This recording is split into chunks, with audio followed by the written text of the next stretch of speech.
Hello दोस्तों, नमस्कार। स्वागत है आप सभी का अपने यूट्यूब चैनल साहित्य ज्ञान धारा में। आशा करती हूँ आप सभी लोग स्वस्थ होंगे एवं अपनी तैयारी में लगे होंगे। तो कल हम लोगों ने पढ़ा था हिंदी साहित्य के इतिहास लेखन की परंपरा के बारे में। तो टॉपिक बड़ा है, इसीलिए कल वो पूरा नहीं हुआ। आज हम लोग उसके आगे पढ़ेंगे जहाँ तक हम लोगों ने कल पढ़ लिया था। तो चलिए बिना किसी देरी के शुरू करते हैं। उसके पहले आप सभी साथियों का धन्यवाद। जितने भी भाई बहन साथी इस चैनल से जुड़े हुए हैं उनका विशेष रूप से आभार, बहुत बहुत धन्यवाद। प्लीज़ आप लोग और भी लोगों को वीडियो शेयर कीजिए ताकि चैनल से और भी लोग जुड़ सकें। कल हम लोगों ने पढ़ा था आचार्य रामचंद्र शुक्ल ने मिश्र बंधु विनोद को किस नाम से पुकारा है। तो बड़ा भारी वृत्त संग्रह कहकर पुकारा है। प्रश्न है, मिश्र बंधुओं को परिश्रमी संकलनकर्ता कहकर किसने पुकारा है। आचार्य रामचंद्र शुक्ल, हजारी प्रसाद द्विवेदी, राहुल सांकृत्यायन या फिर डॉक्टर नगेंद्र। तो इसमें हमारा पहला विकल्प आचार्य रामचंद्र शुक्ल बिल्कुल सही है। अब बात करेंगे अगले प्रश्न की। मिश्र बंधु विनोद में कितने कवियों का परिचय दिया गया है। 4590, 4591, 4592 या फिर 4593। तो मिश्र बंधु विनोद में कुल 4591 लगभग 5000 कवियों का परिचय दिया गया है। कितना दिया गया है एग्जैक्ट अगर पूछेगा तो वो होगा 4591। आगे है, मिश्र बंधुओं ने हिंदी साहित्य के इतिहास को मुख्यतः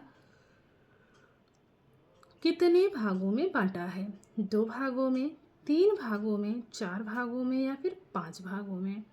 तो 5 भागों में बांटा है। हमारा चौथा विकल्प इसमें सही है। अगला प्रश्न है, मिश्र बंधुओं के हिंदी साहित्य के इतिहास का वर्तमान काल से पहले का क्या नाम था। ठीक है, या फिर कौन सा काल इसके पहले था। आरंभिक काल, परिवर्तन काल, माध्यमिक काल या फिर अलंकृत काल। तो वर्तमान काल से पहले क्या था, परिवर्तन काल था। इसमें हमारा दूसरा विकल्प सही है। अगला प्रश्न है, हिंदी साहित्य के काल विभाजन में आदिकाल को वीर गाथा काल नाम किसने दिया था। डॉक्टर रामकुमार वर्मा, हजारी प्रसाद द्विवेदी, डॉक्टर नगेंद्र या फिर आचार्य रामचंद्र शुक्ल। तो वीर कौन थे, भगवान रामचंद्र जी थे ना, तो इसलिए वीर गाथा काल भी कौन कहेंगे, रामचंद्र शुक्ल जी कहेंगे। आदिकाल को किसने किस नाम से अभिहित किया है, इसका हमने एक वीडियो बना रखा है अलग से। आप लोग जाइएगा यूट्यूब चैनल के प्लेलिस्ट में, उसमें देखिएगा ट्रिक्स वाली वीडियो। तो उसी के अंतर्गत उसमें आपको ये सभी जानकारी मिल जाएगी। आगे है, इनमें से कौन सा कथन आचार्य रामचंद्र शुक्ल का नहीं है। विकल्प देखिएगा, यदि प्रबंध काव्य एक विस्तृत वनस्थली है तो मुक्तक काव्य चुना हुआ गुलदस्ता। दूसरा है, भारत का लोकनायक वही हो सकता है जो समन्वय कर सके। तो हम यही वाला गलत है, इसके आगे पढ़ने की आवश्यकता ही नहीं है। दूसरा वाला हमारा क्या है, गलत है, क्योंकि समन्वय की बात कौन किए हैं, हजारी प्रसाद द्विवेदी जी किए हैं ना। आगे देखेंगे, आचार्य रामचंद्र शुक्ल ने कितने ग्रंथों के आधार पर आदिकाल को वीर गाथा काल नाम दिया था। 10, 12, 8 या फिर 14। तो इसमें हमारा दूसरा विकल्प 12 बिल्कुल सही है। बात करेंगे अगले प्रश्न की। आचार्य रामचंद्र शुक्ल ने अपने इतिहास ग्रंथ में अंतिम रूप से किस काल का विवेचन किया था? छायावाद, प्रगतिवाद, प्रयोगवाद या फिर नई कविता? तो पहला विकल्प इसमें सही है, छायावाद। अगला प्रश्न है, आचार्य रामचंद्र शुक्ल ने किस कवि को हिंदी का प्रथम कवि माना है? चंद्रवरदाई, सरहपा, स्वयंभू या फिर शालिभद्र सूरि? तो पहला वाला विकल्प सही है, चंद्रवरदाई को इन्होंने माना है। किसने? शुक्ल जी ने। अगला प्रश्न है, आचार्य रामचंद्र शुक्ल का ग्रंथ हिंदी साहित्य का इतिहास पहले किस नाम से प्रकाशित हुआ? हिंदी साहित्य का विकास, हिंदी साहित्य का अध्ययन, हिंदी साहित्य का विवेचन या फिर हिंदी साहित्य का विश्लेषण? तो इसमें पहला वाला विकल्प सही है। रामचंद्र शुक्ल जी का जो ग्रंथ था हिंदी साहित्य का इतिहास, पहले उसका नाम हिंदी साहित्य का विकास था। बाद में नाम परिवर्तन करके इन्होंने क्या किया? हिंदी साहित्य का इतिहास रख दिया। आगे है, आचार्य रामचंद्र शुक्ल का हिंदी साहित्य का इतिहास कब प्रकाशित हुआ? 1911, 1920, 1929 या फिर 1940? तो इसमें तीसरा विकल्प 1929 बिल्कुल सही है। बात करेंगे अगले प्रश्न की, आचार्य रामचंद्र शुक्ल का हिंदी साहित्य का इतिहास ग्रंथ पुनः कब प्रकाशित हुआ? 1911, 1920, 1929, 1940? तो इसमें हमारा चौथा विकल्प 1940 बिल्कुल सही है। पहले 1929 में इसका प्रकाशन हुआ था, बाद में 1940 में पुनः इसको प्रकाशित किया गया था। बात करेंगे अगले प्रश्न की, आचार्य रामचंद्र शुक्ल ने हिंदी साहित्य के इतिहास को कितने भागों में बांटा है? विकल्प देखेंगे, 4 भागों में, 3 भागों में, 6 भागों में या फिर 5 भागों में? तो इसमें पहला विकल्प 4 भागों में बिल्कुल सही है। आगे है, डॉक्टर नगेंद्र ने हिंदी साहित्य का बृहद इतिहास में हिंदी साहित्य को मुख्यतः कितने कालखंडों में बांटा है?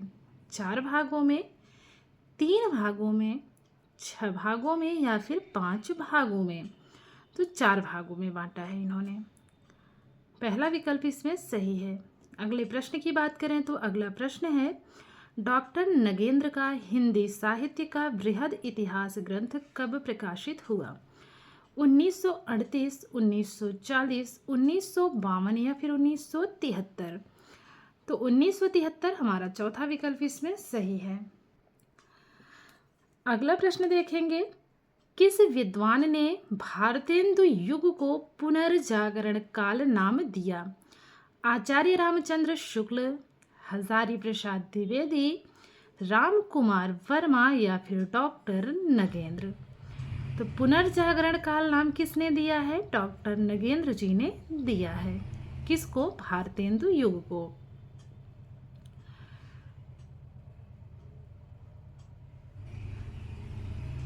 आगे बात करते हैं, किस विद्वान ने द्विवेदी युग को जागरण सुधार काल नाम दिया है? आचार्य रामचंद्र शुक्ल, हजारी प्रसाद द्विवेदी, रामकुमार वर्मा या फिर डॉक्टर नगेंद्र? तो जागरण सुधार काल नाम किसने दिया है? ये भी दिया है डॉक्टर नगेंद्र ने। चौथा विकल्प इसमें हमारा सही है। अगला प्रश्न है, हिंदी साहित्य का आलोचनात्मक इतिहास किसने लिखा है? आचार्य रामचंद्र शुक्ल, हजारी प्रसाद द्विवेदी, रामकुमार वर्मा या फिर डॉक्टर नगेंद्र? जिसमें तीसरा विकल्प रामकुमार वर्मा बिल्कुल सही है। अगला प्रश्न है, रामकुमार वर्मा का आलोचनात्मक इतिहास ग्रंथ कब प्रकाशित हुआ? 1938 ईस्वी, 1940 ईस्वी, 1952 ईस्वी या फिर 1973 ईस्वी? इसमें हमारा पहला विकल्प 1938 ईस्वी बिल्कुल सही है। किस विद्वान ने आदिकाल को 2 भागों संधिकाल एवं चारण काल में बांटा है? आचार्य रामचंद्र शुक्ल, हजारी प्रसाद द्विवेदी, राम कुमार वर्मा, डॉक्टर नगेंद्र। तो इसमें हमारा तीसरा विकल्प सही है, राम कुमार वर्मा। बात करें अगर अगले प्रश्न की, तो अगला प्रश्न है हजारी प्रसाद द्विवेदी का ग्रंथ हिंदी साहित्य उद्भव एवं विकास कब प्रकाशित हुआ? 1938 ईस्वी, 1940 ईस्वी, 1952 ईस्वी या फिर 1973 ईस्वी? इसमें हमारा तीसरा विकल्प 1952 ईस्वी बिल्कुल सही है। चलिए आगे देखते हैं। हमारा अगला प्रश्न है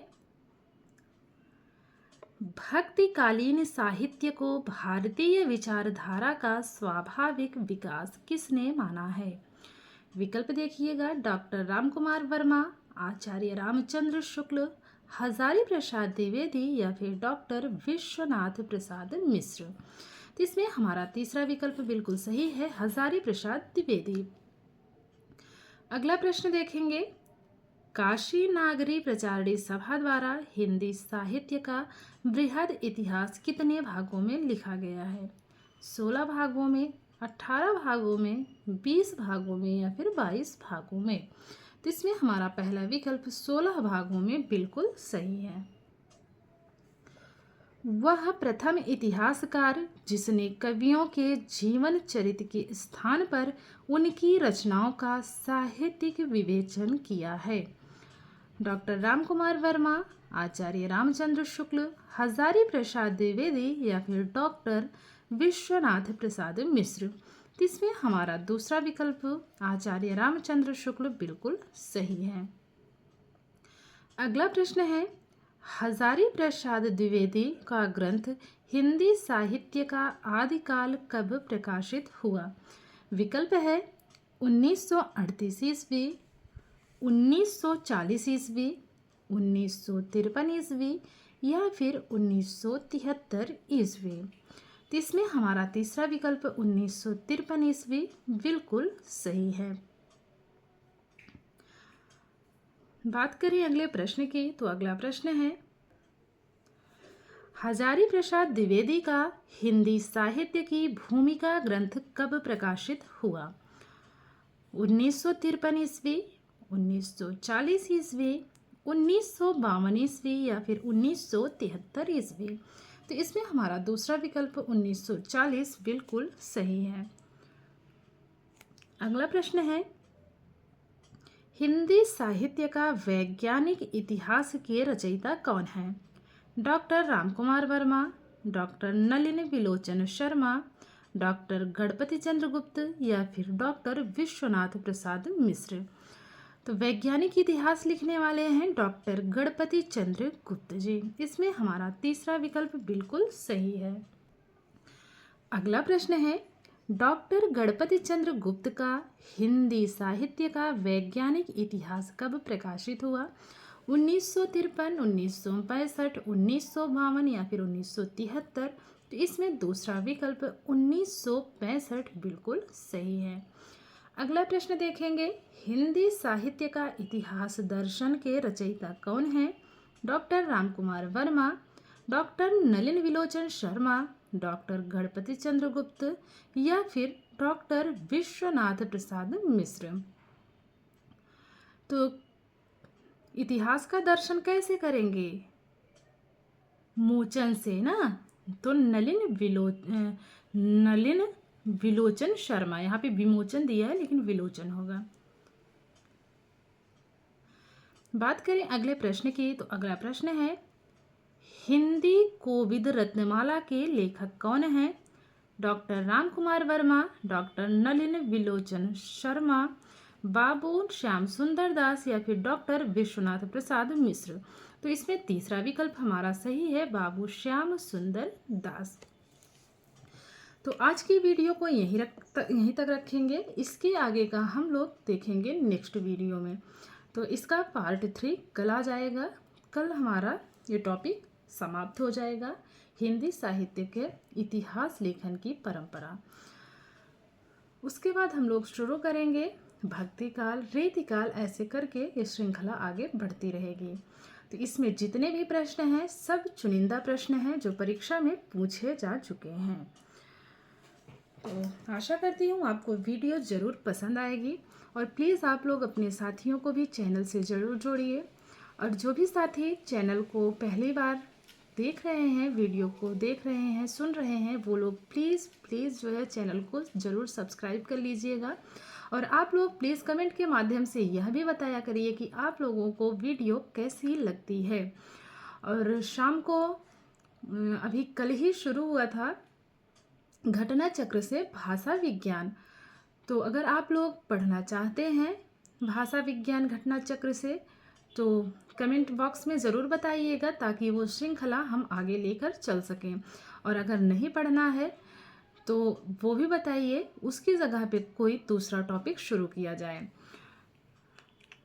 क्योंकि उसके पहले हम लोग काव्यशास्त्र पढ़ रहे थे, काव्यशास्त्र पूरा हुआ, काव्यशास्त्र के बाद फिर कल हमने घटना चक्र शुरू किया था। तो अगर आप लोगों को घटना चक्र पढ़ना है तो आप लोग कमेंट बॉक्स में ज़रूर बताइएगा, तभी वो वीडियो उसके आगे अपलोड की जाएगी।